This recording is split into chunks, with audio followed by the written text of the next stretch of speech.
Yo les dinos, je fais pas durer le suspense plus longtemps, vous avez vu le titre de la vidéo. Globalement, j'ai acheté un instrument assez improbable sur Amazon. Avant de le déballer, de le monter et peut-être d'en jouer, je voulais d'abord vous dire pourquoi est-ce que j'ai procédé à cet achat.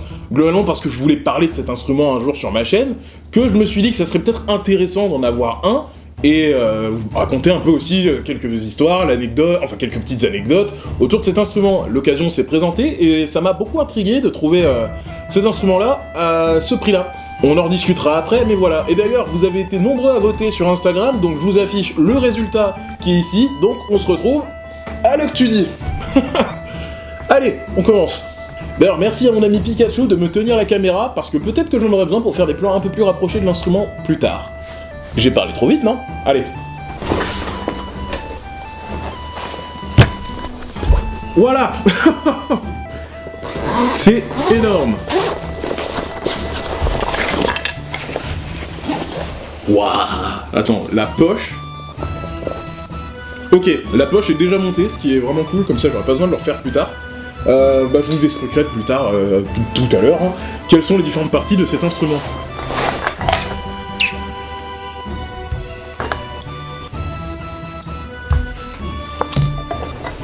Ok, donc ça c'est la housse pour la poche. Oula. Oula, oula, oula, oula, oula, oula. Déjà ça part très très mal. La housse elle fait peur, hein. Je sais pas trop à quoi m'attendre. Ok, ça va être les bourdons.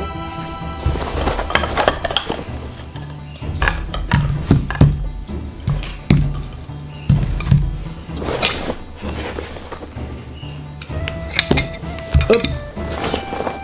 Voilà. Donc ça, je la pose là. Une cornemuse. Alors, ce qui est vraiment bizarre, c'est la qualité du bois. La qualité est vraiment incroyable. Attendez. Ce qui me choque, c'est vraiment les détails, niveau finition. On est pas mal en vrai. Franchement. Ce qui est vraiment bien, c'est que je vois qu'on a un practice. C'est globalement pour en faire chez soi, mais sans déranger ses voisins, surtout quand on est en appartement. Ensuite, on a le sutel, c'est là où on va venir souffler dans l'instrument pour gonfler la poche, et ainsi que l'air se répartisse dans les différents bourdons, et plus tard aussi dans le chanter, ça va être le tuyau mélodique. Le chanter, en fait, c'est la partie où on va venir agir sur le son de la cornemuse. Ensuite, ce qu'on a, ils sont pas montés, c'est les différents bourdons. Donc là, on a les deux bourdons aigus, et là, on a le bourdon basse. Donc, vous voyez ça. En général, sur une cornemuse, les plus grandes parties, ce sera toujours le bourdon basse. J'ai oublié de l'éteindre. Alors, on va essayer de monter ça. Je vais voir si... Alors, j'avais quelques souches qui étaient livrées avec, et je les ai mises séparément pour éviter de les broyer dans la... Donc, j'ai des souches en plastique, et à mon avis, vu leur tronche là, on va pas aller très loin. Et j'avais aussi des hanches en bois. Les hanches en bois sont... Alors, pour ceux qui s'y connaissent, vous me direz dans quel bois c'est, mais honnêtement, que ce soit les souches plastiques ou les souches en bois, la qualité me fait un peu peur. Voilà. Bon on va monter ça. La cornemuse est un instrument à vent au son très très très puissant, possède une histoire très riche qui résonne particulièrement en Bretagne. Même si elle est souvent associée à l'Écosse, en Bretagne, la cornemuse s'est intégrée à la musique traditionnelle vers le 19e siècle. Voilà, donc j'ai déjà monté les trois bourdons, j'ai pas fixé les souches et je n'ai pas non plus rajouté ce petit ruban qui va venir tout simplement les maintenir sur l'épaule. Une cornemuse, ça se joue majoritairement debout, et afin d'avoir justement toute la force nécessaire dans les poumons. On vient foutre le sutel ici, on vient ensuite souffler, et on viendra agir avec le chanter. Voilà. Donc, je vais essayer de voir comment je fous les souches, enfin, essayer de les mettre tant bien que mal, et on se retrouve peut-être après pour essayer de foutre ça. Honnêtement, j'ai un peu peur quant au son qui va sortir de cet instrument, mais voilà. Et Ce que je trouve dommage, c'est qu'il n'y ait pas de souche morte, parce que pour la hanche, notamment celle du chanteur, c'est vraiment bien d'avoir une souche morte dans laquelle on peut venir foutre le chanteur entre les moments où on va jouer, tout simplement pour que la hanche conserve un peu son humidité. D'ailleurs, on va voir. Je vais détruire le microphone. Ok. En vrai, attendez. En vrai, cette hanche, j'aime bien. Elle a vraiment un son qu'on a sur une cornemuse. Ok, là je suis surpris, je suis agréablement surpris de la puissance, tout simplement. Alors, faut savoir qu'en termes de puissance, une cornemuse, j'ai pas les chiffres exacts, mais on serait aux alentours de 150 décibels. Alors, faudra que je revoie mes sources, hein, si au montage je peux le faire, m'afficher le vrai chiffre ici, ça serait pas mal. Mais voilà, c'est assez bruyant, donc en général, les sonneurs dans les bagadous, dans les kévren, voire même dans les pipe bands, ont des bouchons d'oreille, soit des boules caisses basiques, soit des bouchons un peu plus avancés, designés pour leur oreille à eux, sur mesure, voilà. C'est pour ça qu'une cornemuse, c'est très très très bruyant, et j'ai connu des sonneurs qui aujourd'hui n'ont plus besoin de bouchons d'oreille. La nature a fait les choses, a fait les choses. Allez, je pense que on va essayer de mettre la housse de la poche. Je suis en train de trifouiller un peu la poche pour voir s'il n'y a pas une ouverture, tout simplement pour venir y mettre un déshumidificateur. C'est quelque chose qui est vraiment bien, parce que la poche est étanche, donc l'eau ne peut ni rentrer ni sortir, et c'est bien d'avoir un déshumidificateur pour que la poche reste sèche, afin que ça ne moisisse pas, et que ça n'influence pas trop non plus le niveau sonore des bourdons. Alors, vraiment, cette housse de qualité... Alors, le sutel, très bonne qualité, la housse, pas du tout. Le chanteur, excusez-moi. En vrai, je place ça comme ça, mais j'ai jamais trouvé dans d'autres régions un instrument qui soit plus symbolique de sa propre région. Bah, parce que, en général, quand je discute avec des gens qui sont du Rhône, d'Alsace, je dis cornemuse, ils pensent directement Bretagne, Irlande, Écosse. Or, je dis bombarde, ça leur parle plus du tout.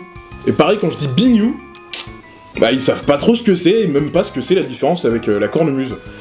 Donc voilà, la cornemuse en fait c'est ce qu'on va appeler le biniou brase, tout simplement parce que c'est le grand biniou, et on a en Bretagne un instrument qui est un peu plus petit, beaucoup plus aigu que la cornemuse, avec un seul bourdon qu'on va appeler le biniou cause, donc le petit biniou.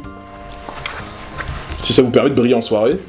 Si la cornemuse aujourd'hui est omniprésente en Bretagne, il est important de ne pas la confondre avec le biniou cause, une sorte de cornemuse traditionnelle bretonne, plus petit que la cornemuse écossaise. Le biniou cause produit un son beaucoup plus aigu. Contrairement aux 3 bourdons de la cornemuse écossaise, il n'en possède qu'un seul, et ses possibilités mélodiques sont plus limitées. Son rôle est principalement de soutenir la bombarde dans les danses rapides comme celle des fest-noz.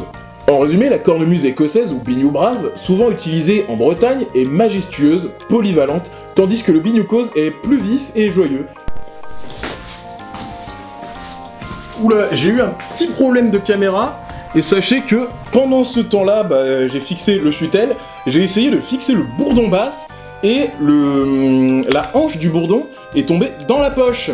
Du coup, j'ai dû me démener pour la faire sortir, et c'est pour ça que je trouve un peu dommage sur cette cornemuse qu'on n'ait pas une fermeture sur le côté qui nous permette justement d'accéder à l'intérieur de la poche. Mais bon.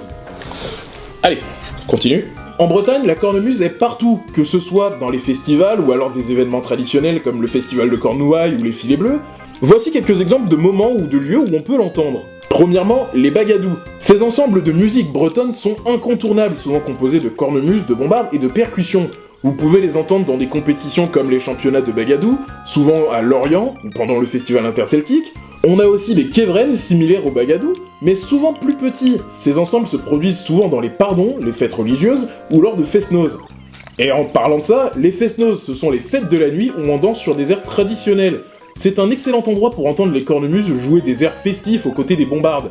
On peut aussi l'entendre dans des festivals comme les Filets Bleus à Concarneau, le Festival des Brodeuses à Pont-l'Abbé, le Festival de Cornouailles à Quimper, la Fête des Pommiers à Fouesnant, et dans des plus gros festivals comme le Festival interceltique de Lorient. Le Festival interceltique de Lorient est LE rendez-vous annuel de la musique celtique, où la cornemuse résonne avec les influences d'Écosse, d'Irlande et de Bretagne. On peut aussi l'entendre pendant quasi tous les défilés de Bretagne, aussi une bonne partie de pardon, et des cérémonies. Par exemple des mariages ou des cérémonies officielles comme le bagat de l'Ambiway. J'ai trouvé des bouchons. Alors, pour boucher les bourdons, je pense que mon pensonneur, mes amis qui font de la cornemuse vont tous me tuer pour ce que je viens de faire. C'est-à-dire que j'ai bouché les bourdons avec des piles usagées. Voilà. Donc, ne faites absolument pas ça chez vous. Celle-ci est complètement vide. Ne faites pas ça chez vous. Alors moi je ne suis absolument pas encadré, mais voilà, je connais quand même un peu mon matos. Sachez que cette pile est complètement vide. Elle a rendu l'âme ce matin, alors voilà. Et il faut savoir qu'il y a des trucs qui sont pas tout à fait bons pour la santé dans une pile, donc je vous déconseille clairement de jouer avec ça. Pour boucher par contre le sutel, je suis parti sur un bouchon complètement classique, hein, c'est... Enfin, le sutel, à chaque fois je me trompe, c'est chez le chanteur, je suis parti sur un bouchon de bouteille, tout simple. Voilà.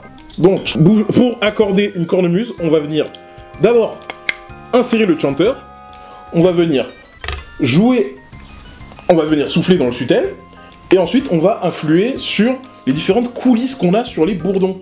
Ça va être tout simplement pour donner du jeu et permettre à la cornemuse de jouer plus ou moins juste. Mais alors, l'accordage dépend beaucoup des souches que vous allez utiliser.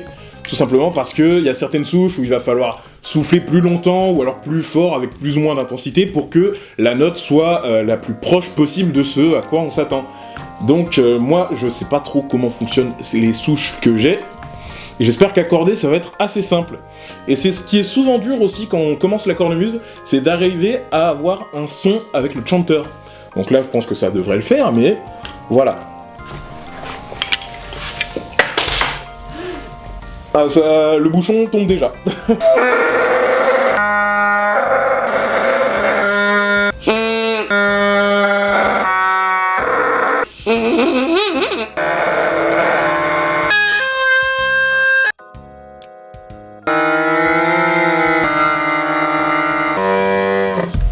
Vous savez quoi? Je vais m'aider d'un piano.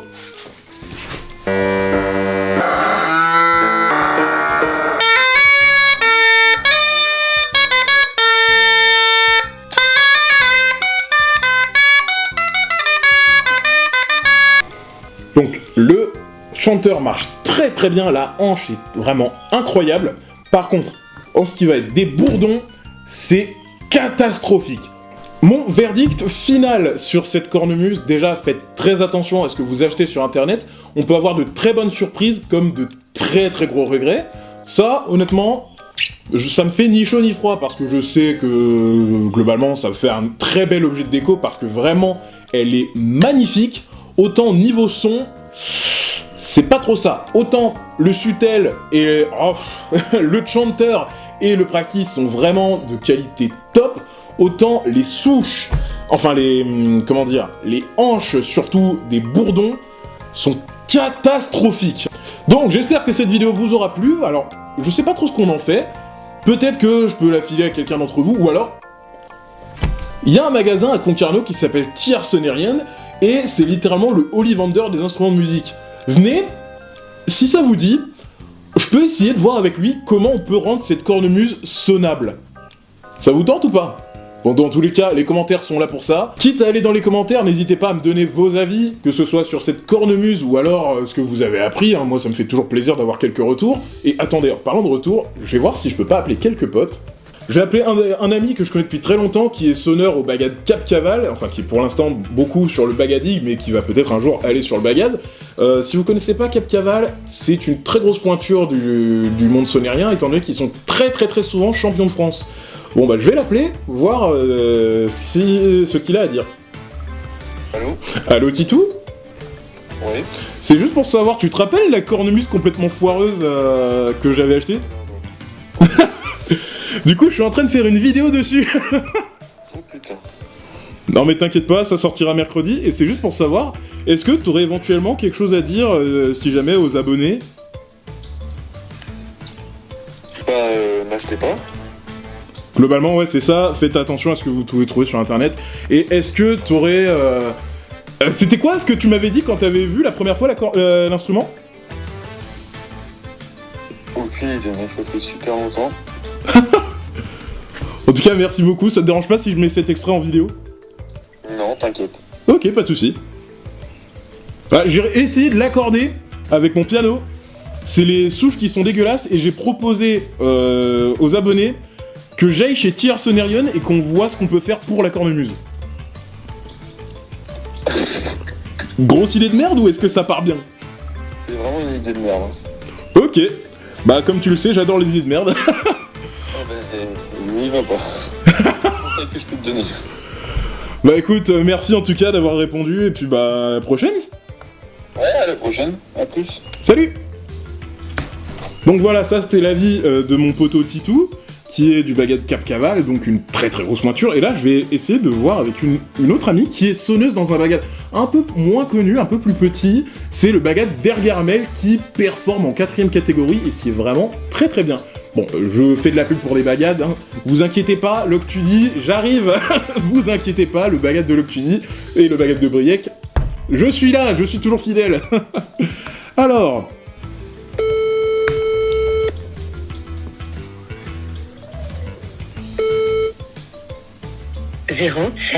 Oula, bon bah elle n'est pas disponible, donc je pense qu'elle m'aura envoyé un message vocal. Si jamais elle l'a fait, n'hésitez pas, enfin je vais vous le mettre au montage.